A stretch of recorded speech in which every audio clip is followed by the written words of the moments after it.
And then the third great reality, which defines our historical and geopolitical context, is a new phenomenon which I've been trying to emphasize in some of my writings, and which I call the global political awakening. And that is the fact that for the first time in all of human history,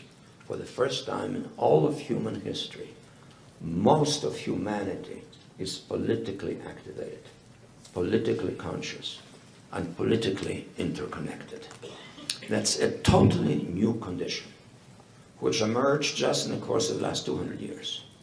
It started with the French Revolution, which was the first case of an entire society being galvanized into political consciousness through struggle and violence, revolutionary collisions, but it involved the monarchy, the aristocracy, the church, the bourgeoisie, the peasantry.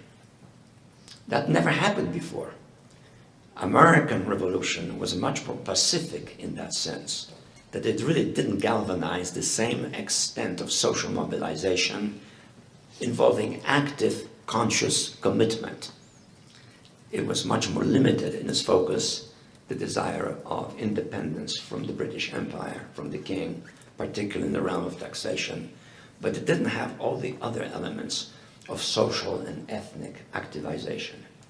And that revolution then dominated Europe in the course of the 19th century, spreading through the awakening of nationalism to Germany, the spring of nations of 1848, and then the rise of nationalism in specific European countries, Italy, Poland, Hungary, elsewhere, erupting then into World War I, 1914, and then spreading in the course of the 20th century, and especially World War II, to other parts of the world, the Far East especially, already early in the 20th century, and to other parts of the world, particularly the colonial world, because of the impact, mass mobilizing impact of World War II.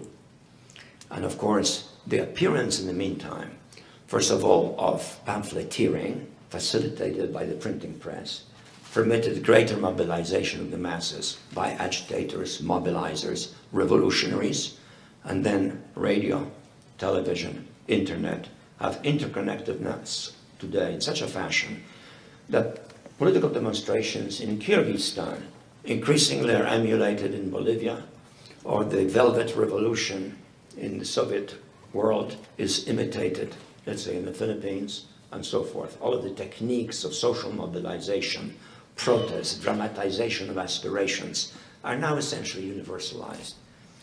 So we're dealing with a globally politically awakened public. But what is very important in that context to recognize is that political awakening moves through stages of intense commitment, and particularly in its early phases, it's an extremist, militant commitment in which historical narratives are simplified to present a highly Manichaean picture of reality in which foes and friends are sharply demarcated and engaged in titanic struggles, and one's identity, whether religious or ethnic, is asserted in an absolutely self-righteous fashion and with a great inclination to the use of violence. Over time, that violence then saps that energy, teaches painful lessons about the benefits of compromise, and these emotions subside, as they have, for example, in Europe in the last half a century. But for the previous century and a half, Europe was the vortex of much of that violence. And of course, it spread elsewhere. And today we see this inclination towards extremism and fanaticism, and the merging of ethnicity, nationalism, in its most acute form, sometimes with religion, is very evident in a part of the world in which the United States is engaged. And that brings me, therefore, to discussion of three major geopolitical challenges that the United States faces in that context. And I will try to give you a summary perception of them as I see them, but I would like also to invite you to think of what I'm suggesting as the proper responses And I will certainly welcome challenges in regards to that, because these are issues that we as citizens should all be seriously concerned with and reflect on them in a responsible fashion, because these challenges are likely to determine, depending on how effective our response is or is not, the future of this country, in the world at large. But the future of America and the world at large will impinge, positively or negatively, in a very direct fashion, on the quality of life in the United States itself. And that's something one has to think about very seriously.